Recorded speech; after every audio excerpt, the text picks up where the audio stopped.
Hello and welcome to Rathod science academy. ఈరోజు మనం హిందూ పేపర్ని హైదరాబాద్ ఎడిషన్లో తీసుకొని తెలుగులో చూద్దాం. First of all I wish you very happy new year for all of you. And ఈరోజు యాక్చువల్లీ న్యూ ఇయర్ కాబట్టి చాలామంది రెజల్యూషన్ తీసుకుంటారు కాబట్టి నేను మీ రెజల్యూషన్లో ఒక పాయింట్ యాడ్ చేసుకునే విధంగా జస్ట్ ఒక అడ్వైస్ ఇవ్వాలనుకుంటున్నాను. అదేంటంటే డిసిప్లిన్ నేర్చుకోండి. డిసిప్లిన్ నేర్చుకున్నట్లయితే కంపల్సరీ మీరు ఎలాంటి గోల్స్ అయినా సరే అచీవ్ చేయడానికి యూస్ఫుల్గా ఉంటుంది. And try to include this 5, 4, 3, 2, 1 5 seconds rule in your life. ఈ 5 సెకండ్స్ రూల్ ఏంటంటే ఏదైనా పని చేయాలనుకున్నప్పుడు వెంటనే 5, 4, 3, 2, 1 అని అనుకొని వెంటనే స్టార్ట్ చేసేయండి. ఎందుకంటే మన బ్రెయిన్ ఏం చేస్తుందంటే మనం ఏదైనా చేయాలనుకున్నప్పుడు 5 సెకండ్స్ ఆఫ్ టైం తీసుకొని ఆ పని చెయ్యొద్దు, మీరు కంఫర్ట్ జోన్లో ఉండాలి అని చెప్పి 100 రీజన్లు చెప్తుంది అనమాట. ఆ 5 సెకండ్స్ వెయిట్ చేస్తే ఏంటంటే మనం ఆ పని చేయకుండా ఉండడానికి 95% ఛాన్సెస్ ఉంటాయి. అందుకని కంపల్సరీ మీరు ఏదైనా సరే ఇంపార్టెంట్ వర్క్ చేయాలనుకున్నప్పుడు వెంటనే ఈ 5 సెకండ్స్ రూల్ని ఫాలో అవుతే కంపల్సరీ మీ లైఫ్లో మీరు ఏమనుకుంటున్నారో అవన్నీ అచీవ్ చేస్తారు. సో దీన్ని జస్ట్ మీ న్యూ ఇయర్ రెజల్యూషన్లో ఒకటి పెట్టుకోండి.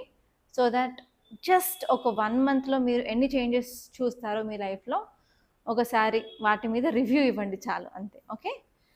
Okay so here I'm taking the Hyderabad edition of Hindu. And ఇక్కడ ఫ్రంట్ పేజ్ చూసుకున్నట్లయితే ఒక ఆర్టికల్ చాలా ఇంపార్టెంట్గా కనిపిస్తుంది. ఈ ఆర్టికల్ ఏంటంటే death toll from unsafe water reaches 10 in Indore MP. మధ్యప్రదేశ్లో ఒక ప్రాబ్లం ఉంది. ఆ ప్రాబ్లం ఏంటంటే మేజర్గా అక్కడ ఉంది నర్మదా రివర్. ఆ నర్మదా రివర్ నుంచి ఒక మెయిన్ పైప్ లైన్ నుంచి ఇక్కడ ఒక ఏరియా కూడా మెన్షన్ చేశారు. ఒక నిమిషం, ఆ ఏరియా ఏంటంటే భగీరథ్పుర అనమాట. ఆ ఏరియాకి వాటర్ సప్లై అనేది గవర్నమెంట్ మున్సిపల్ వాటర్ సప్లై చేస్తుంది ఆ పైప్ లైన్ నుంచి. కానీ ఆ పైప్ లైన్లో కొన్ని లీకేజెస్ వల్ల అక్కడ సీవేజ్ వాటర్ కూడా ఆ డ్రింకింగ్ వాటర్తో మిక్స్ అయ్యి అక్కడ ఉన్న పీపుల్కి హెల్త్ ఎఫెక్ట్స్ అనేది వచ్చాయి. వామిటింగ్స్, డయేరియాస్, గ్యాస్ట్రోఎంట్రైటిస్, వాటి వల్ల చాలామంది హాస్పిటల్లో అడ్మిట్ అయ్యారు. అరౌండ్ 1000 మెంబర్స్ వరకు కూడా అడ్మిట్ అయ్యారు.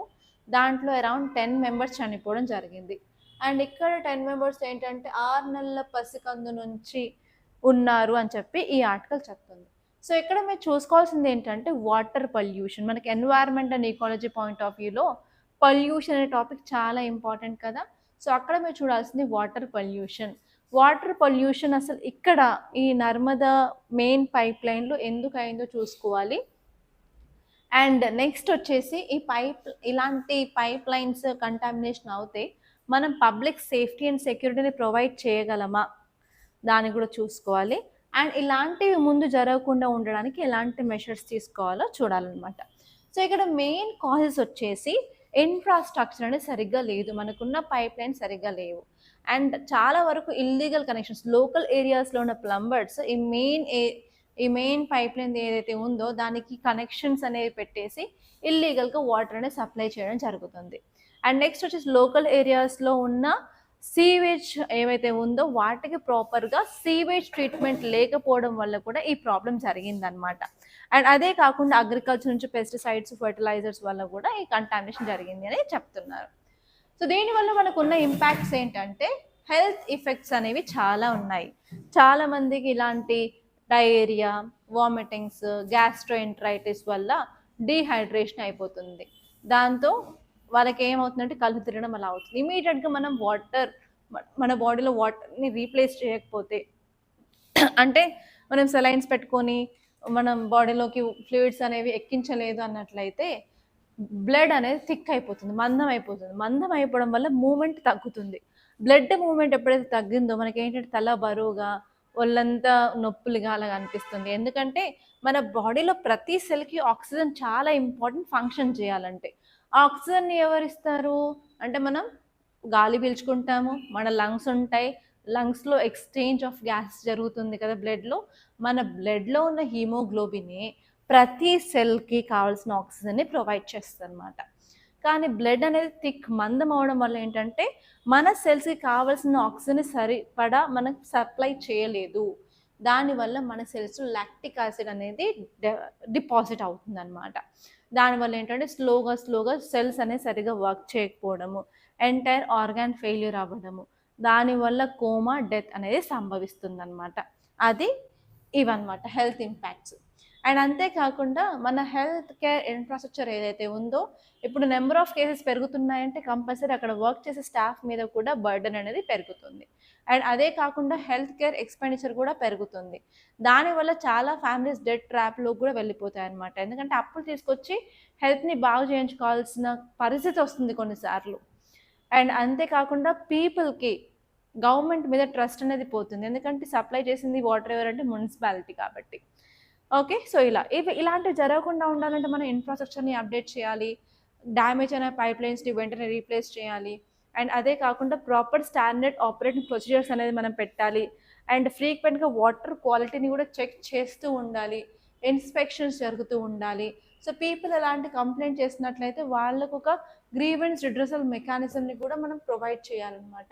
సో ఇవి అన్ని చూసుకుంటే ఈ ఆర్టికల్ క్లియర్గా ఉంటుంది. ఓకే, అండ్ నెక్స్ట్ ఇక్కడ ఆర్టికల్ చూసుకున్నట్లయితే GHMC likely to be split into 3 corporations after February 2026. ఫిబ్రవరి 2026 తర్వాత GHMCని 3 కార్పొరేషన్స్గా డివైడ్ చేస్తున్నారనమాట. చాలా ఇంపార్టెంట్, ఎందుకంటే మన గ్రేటర్ హైదరాబాద్ మున్సిపల్ కార్పొరేషన్ అనేది ఇంతకుముందు అరౌండ్ 650 స్క్వేర్ కిలోమీటర్స్ ఉండేది. దాన్ని మెల్లిమెల్లిగా 2053 స్క్వేర్ కిలోమీటర్స్ గాను పెరిగిందనమాట. ఇదేంటంటే దీని యొక్క ఇంపార్టెంట్ ఫీచర్ ఆర్ ఇంపార్టెన్స్ చూసుకున్నట్లయితే మనది ఏంటంటే చాలా చాలా పెద్ద కార్పొరేషన్ అనమాట. దీనికి ఒకటి ఇచ్చారు. ఓకే, ఇదేంటంటే largest corporation in the country. మన ఇండియాలో పెద్ద కార్పొరేషన్ ఏంటి, మున్సిపల్ కార్పొరేషన్ అంటే GHMCని అనమాట. సో ఇప్పుడు ఇది ముక్కలు కానుంది, అంటే దీనికి ఉన్న స్పెషాలిటీని కోల్పోతుంది అనమాట. సో ఇప్పుడు మీరు ఇక్కడ చూడాల్సింది ఏంటి, ఎవరైనా సరే TSPSCకి TGPSCకి ప్రిపేర్ అవుతున్నట్లయితే అసలు గ్రేటర్ మున్సిపల్ కార్పొరేషన్ అంటే ఏంటి, అసలు మున్సిపాలిటీస్ ఎక్కడ వచ్చాయి, 74th కాన్స్టిట్యూషన్ అమెండ్మెంట్ యాక్ట్ చూసుకోండి, అందులో టైప్ ఆఫ్ ఏరియాస్ చూసుకోండి, అండ్ వాటి యొక్క రోల్స్ అండ్ రెస్పాన్సిబిలిటీస్ చూసుకోండి, అండ్ GHMC ఇన్ని రోజులు చేసిన అచీవ్మెంట్స్ ఏంటి అవి చూసుకోండి. అసలు GHMCని ఎందుకు 3 పార్ట్గా విభజించాలనుకుంటున్నామో చూడండి, అండ్ విభజించడం వల్ల వచ్చే అడ్వాంటేజెస్ ఏంటి, డిసడ్వాంటేజెస్ ఏంటి, ఇవన్నీ క్లియర్గా చూసుకున్నట్లయితే మీకు మెయిన్స్లో క్వశ్చన్ వచ్చే ఛాన్స్ చాలా ఎక్కువగా ఉందన్నమాట. ఇది చాలా చాలా ఇంపార్టెంట్ న్యూస్. ఓకే, నెక్స్ట్ ఆర్టికల్లోకి వెళ్దాము. సో మోస్ట్లీ మన హైదరాబాద్ పేజ్లో ఏంటంటే ఈ 2025లో చేసిన అచీవ్మెంట్స్ వాటి మీదే ఉన్నాయి, ఒకసారి మీరు చూసుకుంటే సరిపోతుంది. And next very important article, again TGPSCకి ఎవరైతే రాస్తున్నారో వాళ్ళకి చాలా ఇంపార్టెంట్. ఇక్కడ చూస్తున్నట్లయితే policy reforms, global events, fresh investments position TG as tourism hub. So రీసెంట్గా 2025లో అండ్ యాక్చువల్లీ కాంగ్రెస్ గవర్నమెంట్ పవర్లోకి వచ్చిన తర్వాత తీసుకొచ్చిన రిఫార్మ్స్ గురించి ఇక్కడ ఇవ్వడం జరిగిందనమాట. సో ఈ ఆర్టికల్ ఏం చెప్తుందంటే పాలసీలో చాలా చేంజెస్ తీసుకొచ్చాము, దాంతోపాటు గ్లోబల్ ఈవెంట్స్ కూడా కొన్ని చేయడం జరిగింది హైదరాబాద్లో, దాంతోపాటు మనం ఫ్రెష్గా ఇన్వెస్ట్మెంట్స్ అనేది చేశాము, దానివల్ల మన టూరిజం అనేది పెరుగుతుంది తెలంగాణ స్టేట్లో అని ఇక్కడ చెప్పడం జరిగింది. సో ఇక్కడ మీరు ఇమేజ్ చూసినట్లయితే మిస్ థాయిలాండ్కి, మిస్ ఇండియా ఇచ్చారు కదా, సో దాని గురించి ఇక్కడ ఇమేజ్ అనేది చెప్పిందనమాట. సో ఇక్కడ చూసుకున్నట్లయితే పాలసీలో రిఫార్మ్స్ తీసుకొచ్చాము, దానివల్ల ఫ్రెష్ ఇన్వెస్ట్మెంట్స్ అయితే వచ్చాయి, దానివల్ల కల్చర్ని, హెరిటేజ్ని, మెడికల్, ఫిల్మ్ని, ఈకో టూరిజంని ఇంప్రూవ్ చేస్తున్నామని చెప్పడం జరిగింది. అండ్ ఎస్పెషలీ మన తెలంగాణ స్టేట్లో తెలంగాణ టూరిజం పాలసీని 2025 to 2030 తీసుకురావడం జరిగింది, దానివల్ల పబ్లిక్ ప్రైవేట్ పార్ట్నర్షిప్ని చేస్తున్నారు, అండ్ ఇన్స్టిట్యూషనల్ రిఫార్మ్స్ని అండ్ డెస్టినేషన్ లెవెల్ ప్లానింగ్ని కూడా తీసుకురావడం జరిగిందనమాట. సో దీనివల్ల లోకల్ లెవెల్లో ఎంప్లాయ్మెంట్ అనేది జనరేట్ అవుతుంది అని చెప్పడం జరిగింది. అండ్ అదే కాకుండా ఎవరైనా సరే ఫారిన్ కంట్రీ వాళ్ళు టూరిజంకి వాళ్ళు రావాలనుకున్నట్లయితే తెలంగాణ ఒక బెస్ట్ స్టేట్ అని కూడా ఇవ్వడం జరిగింది అనమాట. అండ్ రీసెంట్గా తెలంగాణ రైజింగ్ గ్లోబల్ సమ్మిట్ 2025 కూడా జరగడం జరిగింది. అండ్ అదే కాకుండా ఫిలిం ఇన్ తెలంగాణ పోర్టల్ కూడా తీసుకురావడం జరిగింది, అండ్ మెడికల్ వాల్యూ టూరిజంని కూడా మనం ప్రమోట్ చేస్తున్నాము మన తెలంగాణ స్టేట్లో అని చెప్పారనమాట. ఒకసారి ఈ పాయింట్స్ రాసుకున్నట్లయితే మీ దగ్గర కొంచెం వాల్యూ యాడెడ్ కంటెంట్ అనేది ఉంటుంది. ఓకే, నెక్స్ట్ పేజ్లోకి వెళ్ళినట్లయితే మోస్ట్ అడ్వర్టైజ్మెంట్స్ ఉన్నాయి. అడ్వర్టైజ్మెంట్స్ మీరు ఇగ్నోర్ చేయండి. అండ్ ఈ పేజ్లో అంత ఇంపార్టెంట్ ఆర్టికల్ ఓకే ఒకటి ఉంది చూడండి. Year 2025 a mixed bag for industry sector. So మీరు Telangana state public service examination రాయాలనుకున్నట్లయితే అక్కడ తెలంగాణ ఎకనామీ కూడా చూసుకోవాలి కదా. సో ఇక్కడ జస్ట్ ఇన్ఫోగ్రఫిక్లో ఉన్న ఇన్ఫర్మేషన్ రాసి పెట్టుకోండి. ఎందుకంటే ఇండస్ట్రియల్ సెక్టార్లో చేసిన కాంట్రిబ్యూషన్స్ కానీ ఇండస్ట్రియల్ సెక్టార్ని ఎలా బూస్ట్ చేయాలని కూడా క్వశ్చన్ వచ్చే ఛాన్స్ అయితే ఉందన్నమాట. సో ఇక్కడ మీరు చూసుకున్నట్లయితే Hyderabad is becoming a favoured destination for global capability centres for many corporates. చాలా కార్పొరేట్స్కి హైదరాబాద్ ఒక డెస్టినేషన్గా మారుతుందని చెప్పాయి. అండ్ ఎస్పెషల్లీ ఏవియేషన్ సెక్టార్లో, మ్యానుఫ్యాక్చరింగ్ సెక్టార్లో చాలా వరకు డెవలప్మెంట్ అనేది తెలంగాణ స్టేట్లో ఉంది అని చెప్తుంది. అండ్ ఎస్పెషల్లీ వచ్చేసి ఇక్కడ ఇన్నోవేషన్ సెంటర్ వల్ల డిజిటల్ క్యాపబిలిటీస్ పెరిగాయి. అలాగే సాఫ్రాన్ అరౌండ్ 40 మిలియన్ యూరోతో ఫెసిలిటీ అనేది మెయింటైన్ చేయబోతుంది. ఎస్పెషల్లీ రఫేల్ ఇంజన్స్ ఇక్కడ తయారు చేయబోతున్నారని చెప్పింది. అండ్ నెక్స్ట్ వచ్చేసి యూఏఈ కూడా మ్యానుఫ్యాక్చరింగ్ ఫెసిలిటీని ఇక్కడ పెట్టబోతున్నారు అని చెప్పింది. అండ్ నెక్స్ట్ వచ్చేసి జేఎస్డబ్ల్యూ గ్రూప్ కూడా ఇక్కడ అన్మాన్డ్ ఏరియల్ సిస్టమ్ మ్యానుఫ్యాక్చరింగ్ అంటే డ్రోన్స్ మ్యానుఫ్యాక్చరింగ్ యూనిట్ కూడా పెట్టబోతున్నారని చెప్పింది అనమాట. అండ్ అంతేకాకుండా లెన్స్ కార్ట్ కూడా ఐవేర్ మ్యానుఫ్యాక్చరింగ్ ఫెసిలిటీని మన హైదరాబాద్లో స్టార్ట్ చేయాలనుకుంటున్నారు. అలాగే చాలామంది హెల్త్ కేర్లో, టెక్నాలజీలో, మెక్డానల్డ్స్ అవన్నీ కూడా మన హైదరాబాద్లో ఇన్వెస్ట్మెంట్ చేయాలి. తెలంగాణ అల్టిమేట్లీ ఎకనామిక్ గ్రోత్కి పవర్లా మారుతుందని చెప్పి ఈ ఆర్టికల్ చెప్పడం జరిగిందనమాట. సో జస్ట్ ఇక్కడ ఏమేమి కంపెనీస్ ఉన్నాయి జస్ట్ ఒక్కసారి రాసుకుంటే సరిపోతుంది, అంతకుమించి ఏం అవసరం లేదు. అండ్ నెక్స్ట్ సౌత్ పేజ్లో ఇంపార్టెంట్ ఆర్టికల్ అయితే లేదు, జస్ట్ ఎడిటోరియల్ పేజ్లోకి వెళ్దాం. సో ఇక్కడ ఈ ఎడిటోరియల్లో ఈ లీడ్ ఆర్టికల్ చూసుకున్నట్లయితే డిసెంట్ టు ఫేర్స్. ఈ ఆర్టికల్ ఏం చెప్తుందంటే పువర్ ఈసీఐస్ ఎస్ఐఆర్. సో మన స్పెషల్ ఇంటెన్స్ రివిజన్ గురించి చాలాసార్లు చదువుకున్నాం కదా, జస్ట్ ఆ టాపిక్స్ మళ్ళీ ఒకసారి రివిజన్ చేసి సరిపోతుంది. ఇక్కడ కొత్తగా చెప్పడానికి కూడా ఏం లేదు, ఎందుకంటే చాలా స్టేట్స్లో చాలామంది ఓటర్స్ని ఓటర్ లిస్ట్లో నుంచి ఎలిమినేట్ చేస్తున్నాము. అందుకని ఇది ఎంత ఎఫిషియెంట్ కాదు, సరిగ్గా ప్రాపర్గా మనం ఇంప్లిమెంట్ చేయట్లేదని చెప్పి ఆర్టికల్ చెప్తుంది అనమాట. సో ఇక్కడ ఎస్ఐఆర్ అంటే ఏంటి, అడ్వాంటేజెస్ ఏంటి, డిసడ్వాంటేజెస్ ఏంటి చూసుకుంటే సరిపోతుంది. అండ్ నెక్స్ట్ ఆర్టికల్ వచ్చేసి ఇండియా స్పేస్ ప్రోగ్రామ్ ఏ పీపుల్స్ స్పేస్ జర్నీ. ఈ ఆర్టికల్ వచ్చేసి చాలా చాలా ఇంపార్టెంట్. ఈ ఆర్టికల్ ఏం చెప్తుందంటే 2025లో మనం చేసిన స్పేస్ మిషన్స్ ఎక్స్ప్లోరేషన్ గురించి చెప్తుంది అనమాట. అండ్ అంతేకాదు మన ఇండియాలో తీసుకొచ్చిన స్పేస్ మిషన్స్ పీపుల్స్ యొక్క స్పేస్ జర్నీ, పీపుల్కి కూడా చాలా చాలా అడ్వాంటేజ్ అనేది తీసుకొచ్చిందని చెప్తున్నారనమాట. సో ఇక్కడ చూసుకున్నట్లయితే మన ఆర్టికల్ ఏం చెప్తుందంటే 2025లో ఉన్న స్పేస్ మిషన్స్ గురించి చెప్తుంది. సో మేజర్గా ఒక 5 years నుంచి తీసుకున్నట్లయితే ఇండియా మనకి మూన్ మీద చాలా మిషన్స్ అనేవి చేసింది. For example Chandrayaan 1, Chandrayaan 2 and Chandrayaan 3. కానీ చంద్రయాన్ 3 మాత్రం the most successful machine of ISRO అనమాట. అండ్ అంతేకాకుండా మనం మార్స్ ఆర్బిటర్ మిషన్ కూడా తీసుకొచ్చాం మంగళయాన్ అని చెప్పి. అండ్ అదే కాకుండా మనం ఆదిత్య L1 మిషన్ని కూడా తీసుకొచ్చాం. ఇది ఏంటంటే సన్ మిషన్ అనమాట, సోలార్ మిషన్. అండ్ అదే కాకుండా మన ఇండియాలో ఎంతవరకు అరౌండ్ 400 ఫారిన్ శాటిలైట్స్ని కూడా మనం లాంచ్ చేయడం జరిగింది. అండ్ రీసెంట్గా వచ్చేసి బ్లూ బర్డ్ బ్లాక్ 2 శాటిలైట్ని కూడా చేశాం కదా. అండ్ అదే కాకుండా మన ఇండియాలో ఒక ఇంపార్టెంట్ మిషన్ అనమాట, ఆ మిషన్ బ్లాక్ హోల్స్ స్టడీ చేయడానికి ఉంటుంది, అదే ఎక్స్పోసాట్ అనే మిషన్. అది కాకుండా స్పేడెక్స్ అని ఇంకొక మిషన్ని లాస్ట్ 2024లో చేశారు.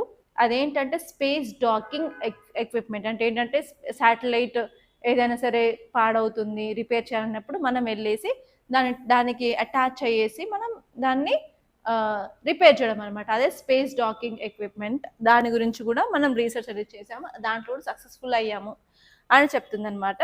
అదే కాకుండా మనకి నెక్స్ట్ ఫ్యూచర్లో చాలా అంబిషియస్ ప్రోగ్రామ్స్ అయితే ఉన్నాయి. అవేంటంటే గగన్యాన్ మిషన్ అనమాట, ఇదేంటి హ్యూమన్ స్పేస్ ఫ్లైట్ మిషన్ అనమాట. అదే కాకుండా చంద్రయాన్ 4, చంద్రయాన్ 5 మిషన్స్ కూడా అప్కమింగ్లో ఉన్నాయి.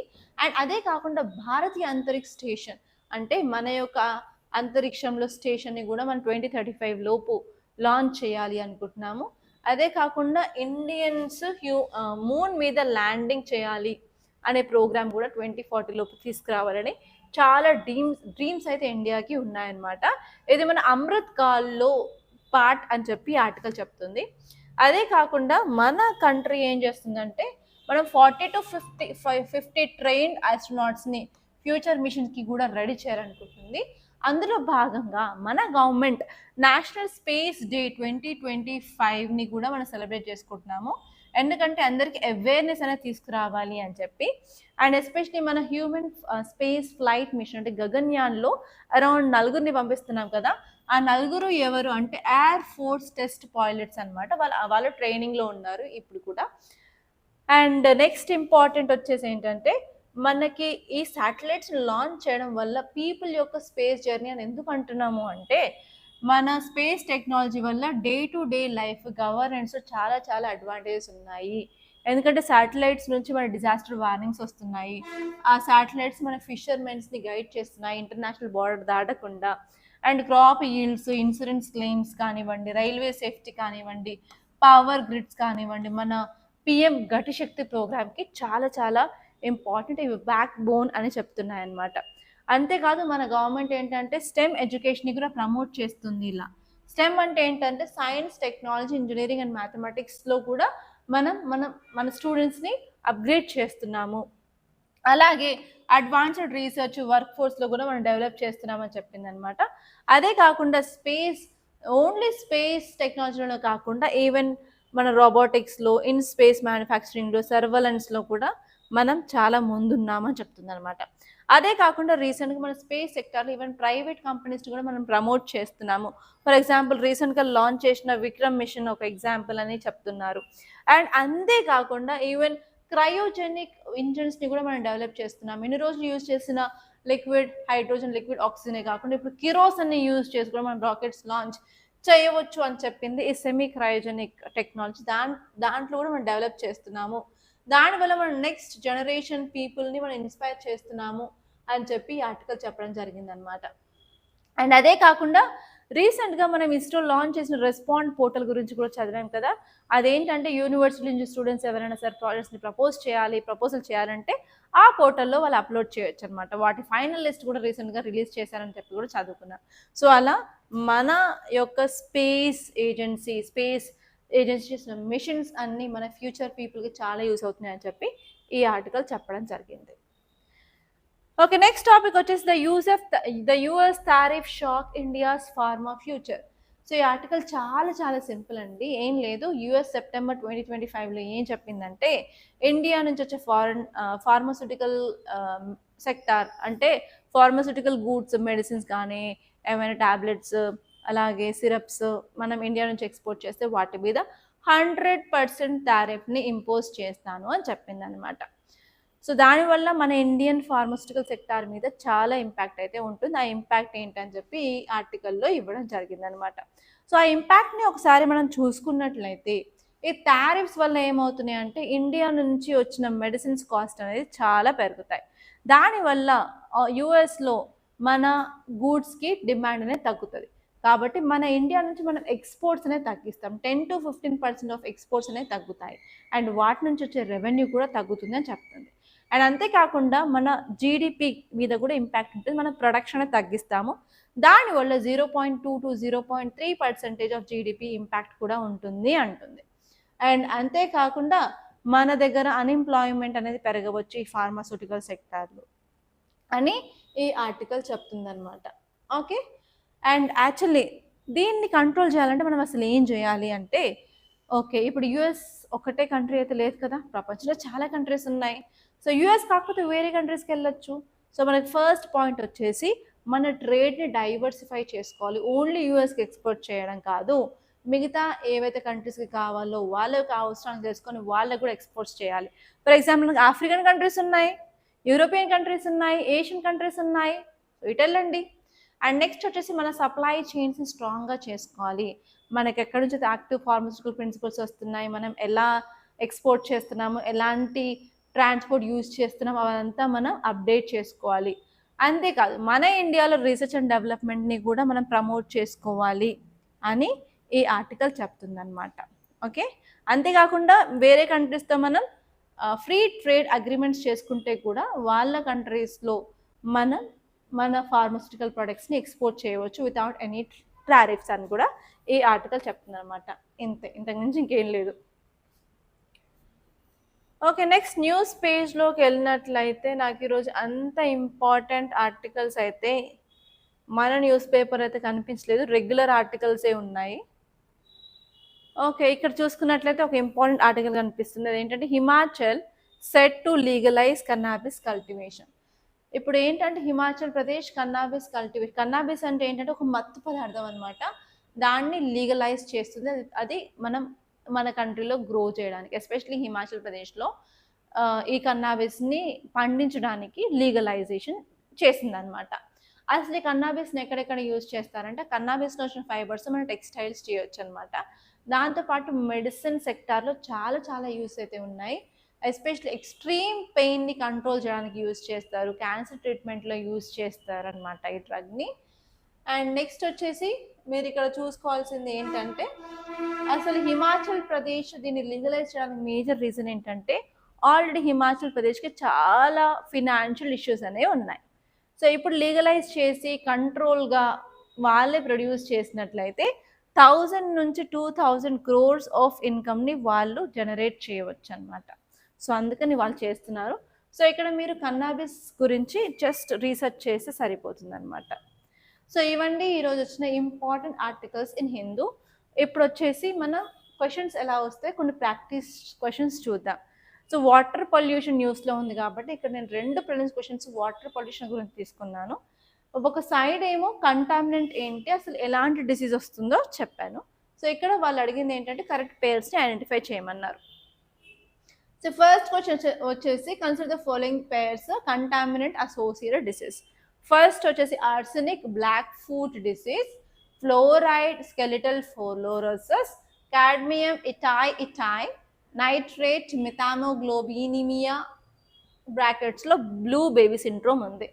సో మీరు ఏపీ తెలంగాణ అయితే ఫర్ షూర్ వాటర్లో ఫ్లోరైడ్ అయితే ఉంటుంది కదా, ఆ ఫ్లోరైడ్ వల్ల వచ్చేది ఫ్లోరోసిస్, మనకి టీత్ మీద కూడా ఎల్లో కలర్ స్పాట్స్, బోన్స్ అనేవి విరిగిపోవడం అలాంటి ప్రాబ్లం ఉంటుంది. కాబట్టి మనకి తెలుసు వెన్నతో పెట్టిన విద్య కాబట్టి 2 కంపల్సరీ ఉంటుంది అని మనకైతే క్లియర్ కట్గా ఒక ఐడియా అయితే ఉంటుంది. కాబట్టి ఇక్కడ బీని ఎలిమినేట్ చేయండి, మనం 75% దగ్గరకు వచ్చాం. అండ్ నెక్స్ట్ వచ్చేసి నైట్రేట్ కూడా వినే ఉంటారు, blue baby syndrome for sure అని. సో 2, 4 ఉన్న ఆప్షన్స్ 2 ఉన్నాయి కాబట్టి మనం 50-50లోకి వచ్చాము ఇప్పుడు. అండ్ నెక్స్ట్ మీరు పీవైక్యూస్ చేసినట్లయితే ఆల్రెడీ ఇటాయ్ గురించి క్వశ్చన్ వచ్చింది. ఇటాయ్ బై కాడ్మియం 3 ఉండాలి, అంటే ఆన్సర్ వచ్చేసి 1, 2, 3, 4. అలా ఒకటి తర్వాత ఒకటి మెల్లిగా మీకు తెలిసిన కంటెంట్ని మీరు పీవైక్యూస్ చేసి ఆ నాలెడ్జ్ని యూజ్ చేసి ఆప్షన్స్ని ఎలిమినేట్ చేసుకుంటూ వెళ్ళిపోతేనే మీరు ప్రిలిమ్స్ని క్లియర్ చేస్తారు, లేకపోతే ఫర్ షూర్ క్లియర్ చేయలేరనమాట. ఆ టెక్నిక్స్ కావాలి అంటే కంపల్సరీ పీవైక్యూస్ చేయాల్సిందే. ఓకే, అండ్ నెక్స్ట్ క్వశ్చన్ వచ్చేసి with reference to water pollution in India which of the following is are major sources of nitrate contamination ground వాటర్లో నైట్రేట్ కంటామినేషన్ ఎందుకు అవుతుందని అడుగుతున్నారు. కానీ ఈసారి నాకు ఎందుకో గ్రౌండ్ వాటర్లో యురేనియం కంటామినేషన్ ఎలా అవుతుంది, ఎందుకు అవుతుంది అనే క్వశ్చన్ వచ్చే ఛాన్సెస్ ఉందని నాకు ఎందుకో నా మనసు గట్టిగా అనిపిస్తుంది. ఒకసారి చూసుకోండి. సో ఇక్కడ ఫస్ట్ వచ్చేసి excessive use of nitrogenous fertilisers. మన ఫెర్టిలైజర్స్లో ఉండేది ఎన్పికే, నైట్రోజన్, ఫాస్ఫరస్, పొటాషియం అనమాట. అంటే మనం ఎక్కువ ఫెర్టిలైజర్స్ యూజ్ చేస్తే కూడా జరిగేది ఏంటి, గ్రౌండ్ వాటర్ పొల్యూషన్ జరుగుతుంది కదా. అంటే నైట్రేట్ పొల్యూషన్కి ఒక మేజర్ కాజ్ ఏంటంటే గ్రౌండ్ వాటర్, మనం ఎక్కువ ఫెర్టిలైజర్స్ యూజ్ చేయడం. అది ఫస్ట్, అది కరెక్ట్. అండ్ నెక్స్ట్ వచ్చేసి అన్ట్రీటెడ్ సీవేజ్ డిశ్చార్జ్, సీవేజ్లో కూడా ఉంటుంది.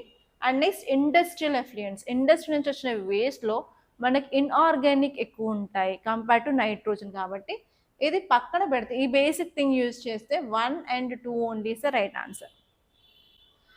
అండ్ నెక్స్ట్ ఈరోజు ఇంటర్నేషనల్ ఎడిషన్లో డెజర్ట్ సైక్లోన్ ఎక్సర్సైజ్ అనేది న్యూస్లో ఉంది. సో మీకు ఎప్పుడు చెప్తూనే ఉంటాను, ఎక్సర్సైజెస్ అనేది న్యూస్లో వచ్చినట్లయితే ఒక A4 సైజ్ పేపర్లో నోట్స్ చేసుకోవాలి. మీరేంటంటే ఒక సైడ్ నేమ్ ఏంటిది, అది ఇండియాకి ఏ కంట్రీతో ఉంది, అది ఆర్మీ ఎక్సర్సైజా, నేవీ ఎక్సర్సైజా అని రాసుకోవాలి అని చెప్పాను కదా క్లియర్గా. సో ఆ పాయింట్ ఆఫ్ వ్యూలో నేను ఈ క్వశ్చన్ని తీసుకున్నాను. ఇక్కడ క్వశ్చన్ ఏంటంటే consider the following pairs exercise participating country, desert cyclones UAE, Yudh Abhyas US, nomadic elephant Mongolia, Sampriti Bhutan. So అందరికీ ఫర్ షోర్ 2 తెలిసే ఉంటుంది, Yudh Abhyas US for sure అని. సో 2 ఉన్న ఆప్షన్స్ ఇక్కడ 3 ఉన్నాయి. సో ఇలా ఈ క్వశ్చన్కి మాత్రం ఆన్సర్ మీరే చూడండి. నేను ఒకటి చెప్పాను, ఒక క్లూ ఇచ్చాను ఏంటంటే ఆన్సర్ ఏబిసిలో ఒకటి ఉంటుంది. కంపల్సరీ కమెంట్ చేయండి. అసలు కమెంట్ చేయకపోతే మాత్రం నాకు తెలియదు కదా మీకు అర్థమవుతుందో లేదో. ఓకే, అండ్ నెక్స్ట్ క్వశ్చన్ వచ్చేసి consider the following statement. So ఒక ఆర్టికల్లో టాడా గురించి ఉందన్నమాట. అసలు ఈ ఆర్టికల్ నేను హైదరాబాద్ ఎడిషన్లో రాలేదు, బట్ ఇంటర్నేషనల్ ఎడిషన్లో చూశాను.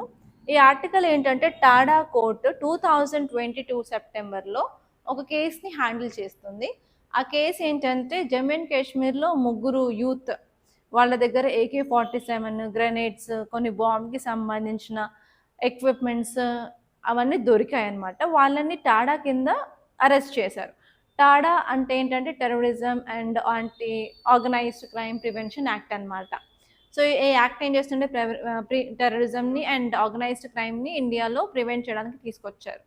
సో ఈ యాక్ట్ కింద బుక్ చేసిన కేసెస్ని టాడా కోర్ట్స్ అనేవి సాల్వ్ చేస్తాయన్నమాట.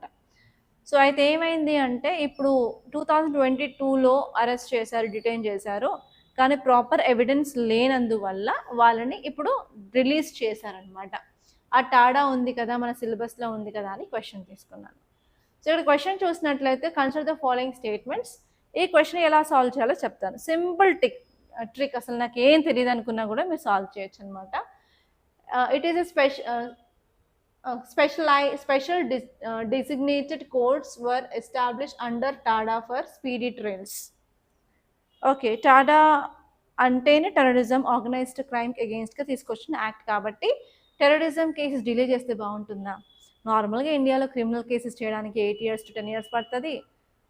సివిల్ కేసెస్ అయితే మినిమం 8 years పడుతుంది కదా. సో అలా అన్ని ఇయర్స్ మనం టెర్రరిజం రిలేటెడ్ కేసెస్ చేసినాం అనుకో ఏమవుతుంది, దేశంలో ఎక్కడ ఏ బాంబు ఎక్కడ పేలుతుందో కూడా తెలియదు. కాబట్టి ఇమీడియట్గా స్పీడ్ ట్రయల్స్ అవ్వడానికి మాత్రం టాడా కోర్ట్స్ని తీసుకొచ్చారు, బేసిక్ థింగ్. అండ్ సెకండ్ వచ్చేసి bail provisions under Tada were stringent making grant of bail difficult. అంటే ఏంటంటే అందులో ఉన్న ప్రొవిజన్ చాలా స్ట్రిక్ట్గా ఉంటాయి కాబట్టి బెయిల్ రావడం కూడా డిఫికల్ట్ అవుతుంది. అంతే కదా, నార్మల్గా మనకి ఏ అఫెన్స్ చేసినా, ఏ తప్పులు చేసినా కూడా కొన్ని బెయిల్ వచ్చే అఫెన్సెస్ ఉంటాయి, బెయిల్ అసలు ఇవ్వలేని అఫెన్సెస్ ఉంటాయి. సో మీరు ఈవెన్ ఒక సినిమా వకీల్ సాబ్ సినిమా చూసినా కూడా బెయిల్ రావడం కష్టం అని అంటారు, ఐడియా ఉందా? ఈ కేసులో బెయిల్ రావడం కష్టం. అట్లాంటప్పుడు టెర్రరిజం, ఆర్గనైజ్డ్ క్రైమ్ చేసిన బెయిల్ అంత ఈజీగా వస్తుందా? రాదు కదా. సో హియర్ ఈ 2 స్టేట్మెంట్స్ కరెక్టే అనమాట. నేను మాత్రం మీ థర్డ్ క్వశ్చన్ ఆన్సర్ కోసం అయితే వెయిట్ చేస్తాను, కంపల్సరీ చెప్పండి. సో ఇవ్వండి ఈరోజు important articles. By this I'm concluding. Thank you so much guys for watching. And మీరు నిజంగా ఈ క్లాస్ నచ్చినట్లయితేనే లైక్ చేయండి, అలాగే మన క్లాస్ని మీ ఫ్రెండ్స్తో షేర్ చేయండి, అండ్ అలాగే మన యూట్యూబ్ ఛానల్కి సబ్స్క్రైబ్ చేసుకోండి. అండ్ మీకు ఈ క్లాస్ నోట్స్ కావాలి అంటే కంపల్సరీ పీడిఎఫ్ని నేను టెలిగ్రామ్ ఛానల్లో పోస్ట్ చేస్తాను, అక్కడ మీరు డౌన్లోడ్ చేసుకొని రిఫర్ చేయొచ్చు. అండ్ ఇంకోటి ఏంటంటే మీరు మన ఇన్స్టాగ్రామ్ పేజ్ కూడా ఫాలో అవ్వచ్చు, ఇన్స్టాగ్రామ్ లింక్ కూడా నేను డిస్క్రిప్షన్లో ఇస్తాను. అండ్ మీరు మన అకాడమీ గురించి కానీ మన హిందీ అనాలిసిస్ గురించి కానీ రివ్యూ రాయాలి అనుకున్నట్లయితే రివ్యూ లింక్ అనేది డిస్క్రిప్షన్లో ఉంటుంది, జస్ట్ అది క్లిక్ చేస్తే రేటింగ్ వస్తుంది. మీరు స్టార్ రేటింగ్ ఇచ్చేసి దాని కింద మీ యొక్క వాల్యుబుల్ రివ్యూని ఇవ్వండి. అండ్ మీ రివ్యూ మాకు చాలా చాలా ఇంపార్టెంట్ మన ఎంటైర్ గ్రోత్కి. అట్లీస్ట్ డూ దిస్ ఫేవర్ అండి. Thank you so much for watching.